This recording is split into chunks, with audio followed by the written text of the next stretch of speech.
Good morning and welcome to Bloor Street United Church and Trinity-St. Paul's United Church, here with St. Matthew's United Church on this summertime Sunday in July, which is La Fête Nationale Française, or in English, Bastille Day. First celebrated on the 14th of July in 1790, 1 year after that turning point in the French Revolution, the storming of the Bastille prison. It was a celebration of the unity of the French people coming together and the desire for peace. It was there that were planted the early seeds of human rights in the Eurocentric world, with its purpose summarized in the motto Liberté, Égalité, Fraternité, French for freedom, equality, solidarity. These are a part of our Canadian identity and ethos too. It's good to be together in our diversity, which takes many forms of identity and belonging, to be together in our yearning, which inspires us to strive for purpose and for meaning and hope, and to be together in our journey, which calls us to support one another along the way. I'm glad you're here. As usual, our worship combines prayer and poetry, images, music, reflections, story, and more. Poetry has been a part of spirituality for me throughout my life, really. And this week I came upon a vivid and moving poem about simple everyday interactions among strangers and passers-by, some lines from Small Kindnesses by the U.S. poet Danusha Lamaris. Small kindnesses. I've been thinking about the way when you walk down a crowded aisle, people pull in their legs or let you by. Or how strangers still say bless you when someone sneezes, a leftover from the bubonic plague. Don't die, we're saying. And sometimes when you spill lemons from your grocery bags, someone else will help you pick them up. Mostly, we don't want to harm each other. We want to be handed our cup of coffee hot and to say thank you to the person handing it, to smile at them and for them to smile back, for the waitress to call us honey when she sets down the bowl of clam chowder, and for the driver in the red pickup truck to let us pass. We have so little of each other now, so far from tribe and fire, only these brief moments of exchange. What if they are the true dwelling of the holy, these fleeting temples we make together when we say, here, have my seat. Go ahead, you first. I like your hat.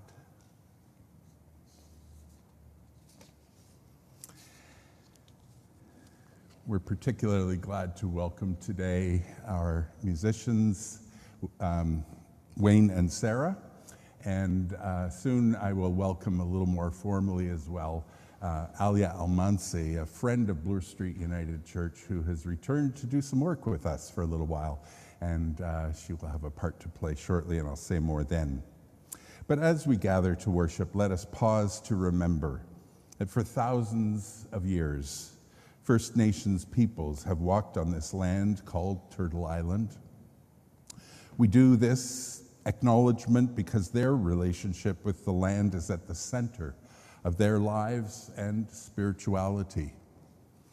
We are gathered on the traditional territory of the Huron-Wendat, Petun, and Seneca nations, and most recently the Mississaugas of the Credit. This region continues to be home for several indigenous nations, including the Métis and Inuit. May we live, work, and worship with respect for this land and live in peace and friendship with its people.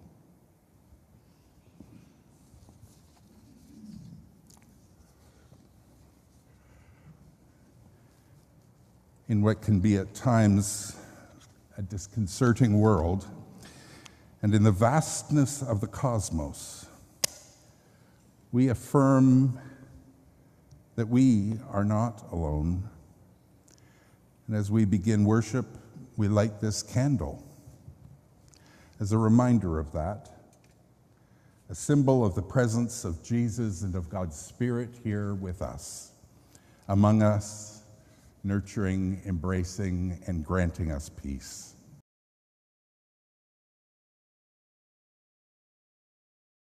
This morning's readings, beginning with the psalm, will be led by Alia Almanse. I'll invite Alia to introduce herself to you one by one as she has opportunity. But about 5 years ago, Alia came to Toronto from Germany to do a postdoctoral piece of work at U of T in the Department of Religious Studies. And in the course of that, somehow, I wasn't there, but came into encounter with Bloor Street United Church and found a friendly home there.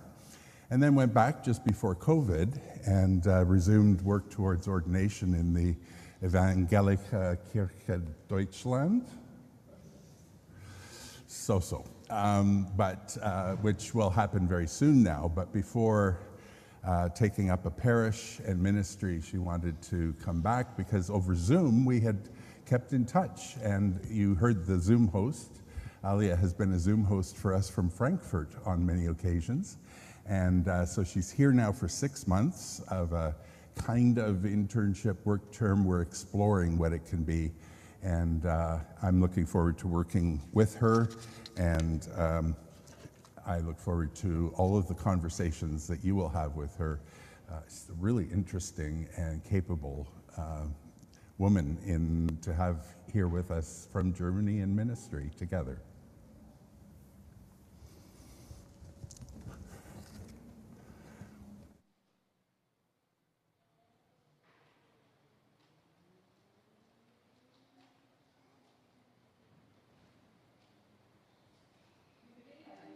And singing the refrain for Psalm 24.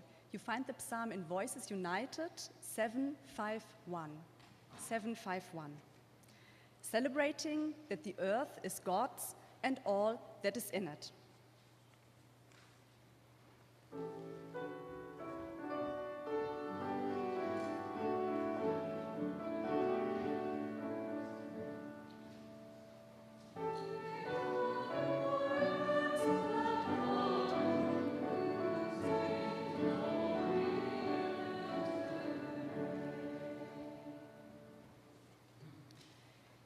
The earth is God's, and all that is in it, the world and those who live upon it.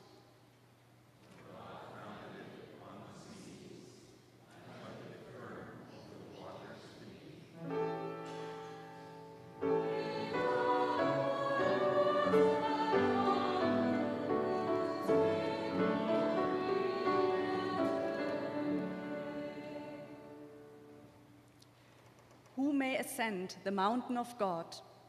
Who may stand in God's holy place?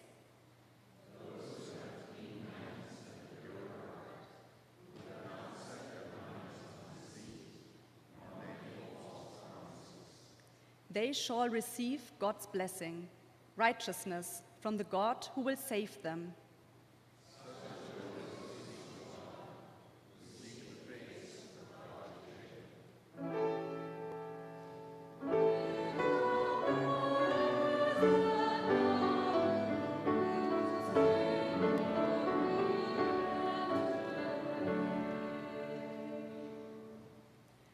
Lift up your heads, you gates.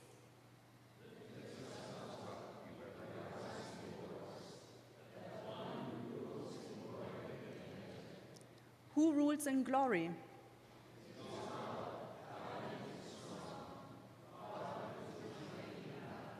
Lift up your heads, you gates.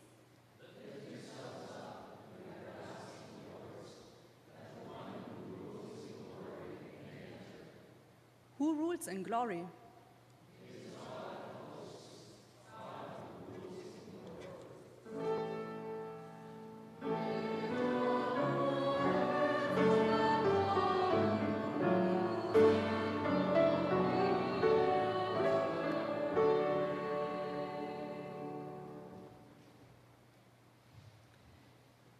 The story of the brutal murder of John is hard to read. It is a depiction of violence and cruelty given free rein in the lives of people with power. And yet, by the end, it is a story of resistance and courageous hope. Mark does not tell us how Jesus responds to John's murder, but it's not hard to imagine. Jesus had launched his public ministry directly in the aftermath of John's arrest. Now, John's violent death gives Jesus a glimpse into his own likely future. This is the fate of too many prophetic truth-tellers. Still, we wonder what the story, an account of events in which Jesus is not even present, is doing here at this point in Mark. Our reading is Mark 6, verses 14 to 29. Herod the king heard about these things because the name of Jesus had become well known. Some were saying, John the Baptist has been raised from the dead, and this is why miraculous powers are at work through him. Others were saying, he is Elijah. Still others were saying, he is a prophet like one of the ancient prophets. But when Herod heard these rumors, he said, John, whom I beheaded, has been raised to life. He said this because Herod himself had arranged to have John arrested and put in prison because of Herodias, the wife of Herod's brother Philip. Herod had married her, but John told Herod, it's against the law for you to marry your brother's wife. So Herodias had it in for John. She wanted to kill him, but she couldn't. This was because Herod respected John. He regarded him as righteous and holy person, so he protected him. John's words greatly confused Herod, yet he enjoyed listening to him. Finally, the time was right. It was on one of Herod's birthdays, when he had prepared a feast for his high-ranking officials and military officers and Galilee's leading residents. Herod's daughter, Herodias, came in and danced, thrilling Herod and his dinner guests. The king said to the young woman, ask me whatever you wish, and I will give it to you. Then he swore to her, whatever you ask, I will give to you, even as much as half of my kingdom. She left the banquet hall and said to her mother, what should I ask for? John the Baptist's head, Herodias replied. Hurrying back to the ruler, she made her request. I want you to give me John the Baptist's head on a plate, right this minute. Although the king was upset because of his solemn pledge and his guests, he didn't want to refuse her. So he ordered a guard to bring John's head. The guard went to prison, cut off John's head, brought his head on a plate, and gave it to the young woman. And she gave it to her mother. When John's disciples heard what had happened, they came and took his dead body and laid it in a tomb. In this reading, we hear God's voice.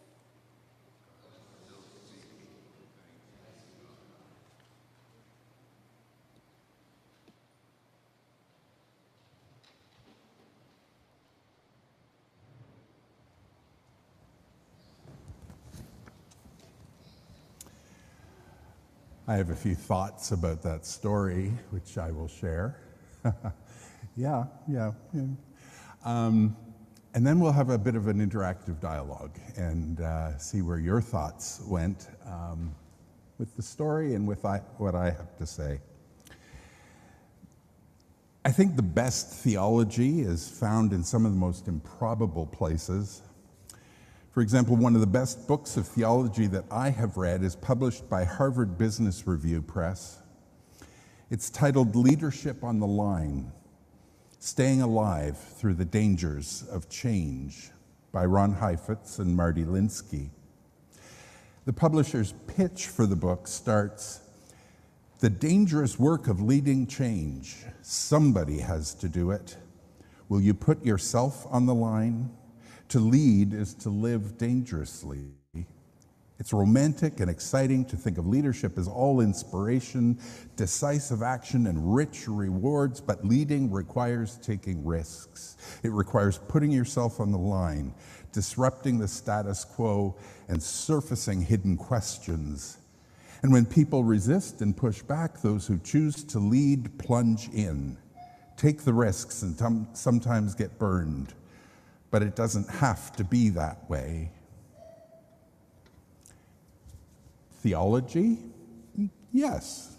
I don't recall if the word God or something like it ever appears in the book. I don't think so. But leadership, kings and prophets and messiahs and apostles are everywhere in the Bible. Leadership to this day stirs deep feelings and sometimes even passion in people because leadership engages our values. The term leadership itself is value-laden. People say that we yearn for real leadership, but what do we mean? Does that involve swaying a group of people to follow a leader's vision, or does it mean mobilizing and equipping people to tackle difficult issues that matter to them? Do we seek heroes, or people who leave us feeling like we came up with all the brilliant ideas that finally found a way through and brought us forward? What is clear is that people rarely turn to someone in authority to mess with their jobs, challenge their roles, or disrupt their lives. They expect people with authority to use it to provide them with the right answers, the necessary tools, not to confront them with disturbing questions and difficult choices. We don't authorize someone to make us face what we do not want to face. We hire, elect, or appoint people to provide protection and ensure stability, someone with solutions and the expertise to lead the way and solve the problem. So thank God for Mark. Mark never lets us be too comfortable. Mark demands a constant state of questioning, evaluating, wondering. We are always and immediately thrust into the next gospel moment that asks us, what is at the heart of faith? What is good news? Mark is Jesus' story condensed. It's breathless.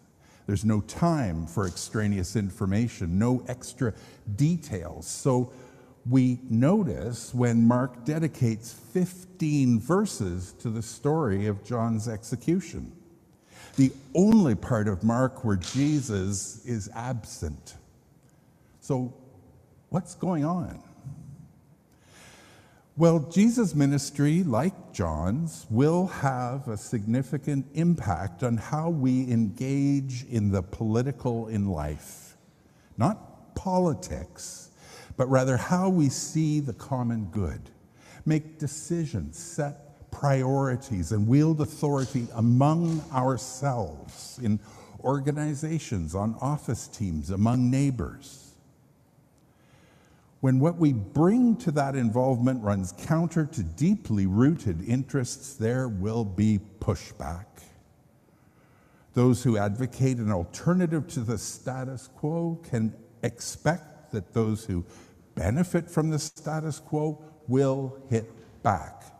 Mark is, if nothing else, a realist. But more than that, in Jesus and John's time, people expected religious leaders to tell them what to do to placate God in the temple, not invite them into relationship with God right where they are in their daily life. This was freeing, but it also required something of them. It was empowering. Jesus' whole way was about equipping people to live fuller, more whole lives in community with one another and with a loving God who comes to them. This was deeply threatening to religious and also social and political powers. it also expected more of everyday people like us. So the story of John's execution comes on the heels of Jesus having sent his own followers out, empowering them to preach and heal and cast out demons. Word of Jesus' movement reaches Herod, including rumors that Jesus is John the Baptist resurrected, like a specter hunting him down. The description of the banquet that becomes the setting of John's killing exposes the sordidness of the Herodian court by showing us what happens when the power structure gets together for a dinner party. Herod's birthday celebration issues in death, which is in sharp contrast to the party that's about to be thrown by Jesus in two upcoming feeding stories: the feeding of the 5,000 that follows immediately in Mark, and the feeding of 4,000 shortly afterward. Herod's meal is about corruption and violence. The meals of Jesus reconcile both Jews and Gentiles. The meal of Herod is for the powerful elite. The meal of Jesus is for the crowds. The highlight of Herod's party is the gruesome delivery of the head of John. The highlight of Jesus' meal is the provision of food for everyone in abundance. We're both drawn to and repulsed by leadership and authority. We wonder about power. We want it. We misjudge it. We've benefited from it and been victims of it. At times, perhaps, we've considered our own power, how we use it, how we think about it, because we have power. And we've wrestled with alternative ways of sharing power, relinquishing power, and so on. You know, there's this point when you're about to step into a room for a job interview, when you still have one foot outside the door in your current life, your existing job. You got there early to make sure you were on time. You've worked hard to prepare because you're desperately hoping you get this job. You step through the doorway into a room you've never been in before. And you sit down with people you've never met before. And their first question is, what was the last gift you gave someone? It was nothing you were prepared for or ever imagined being asked in an interview for a job. What was the last gift you gave someone? You're already anxious. You've decided to leave your old job, but you don't yet know what you're going to do next. And now this, it's disorienting. You sense that you're being invited to think in new ways, but you're still working with ways of thinking about how stuff works in the world formed by your old experiences. You can't seem to get outside of that box to answer this question. You feel overwhelmed. Your anxiety ramps up even more. The temptation to power through with your prepared answers to the interview questions you'd expected, as if nothing has changed, though you now know those answers no longer serve you well, that temptation is very strong. You look around the room desperately seeking out a sympathetic face. Maybe someone on this team thinks the usual interview questions are still perfectly fine. The way you do, you flounder badly. Abruptly, the dynamic in the room changes. One of the people recognizes that you're taken aback by the question and indicates that that's not surprising, that they're looking for a different kind of candidate, someone who's intuitive and collaborative and isn't thrown by the unexpected. You feel encouraged and improvise a different response to their question. And to your surprise, it almost comes across as open and creative even to your own ears.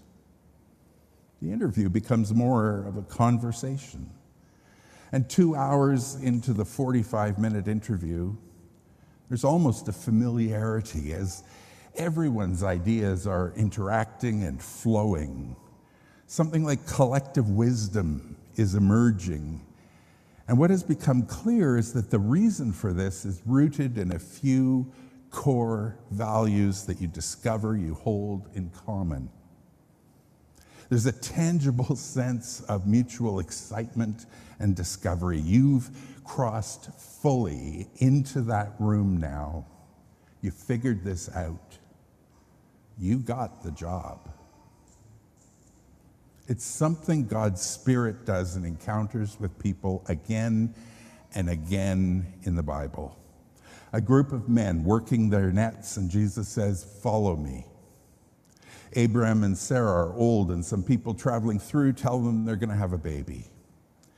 Jesus' friends, having seen his brutal, painful execution, are told by a woman that in Jesus' death there is a new kind of life. Nothing prepares you for this. As the Franciscan author Richard Rohr says, liminal space on a threshold, that in-between, is that space that human beings hate to occupy, where the biblical God is continually taking us. You know, we face wicked challenges as churches in our day, and equally inspiring opportunities. The real leadership we need in this time has to have the courage to take risks and to be misunderstood, because we're expected to ease anxiety, not increase it. We're expected to save the day, when what we need to do is mobilize our faith communities around asking hard questions about who we are, why we're here, and who is our neighbor. Church councils and boards, and in Bloor Street's case, transition teams, are being called upon not to solve problems, not to fix things, but to be transformed for such a time as this. We do not yet know where we're going, but we're becoming clear about and being guided by our purpose, our deep core values. We're listening intently. We're letting go of things that no longer serve our raison d'être, our core purpose of being. And we're opening ourselves anew to what God's Spirit is doing in our midst and in the world, so that we will be ready to join in that dance with joy and with hope and without fear. Leadership is dangerous, but at the moment it's also exhilarating. Let's enjoy the ride. God is with us. May it be so. Amen.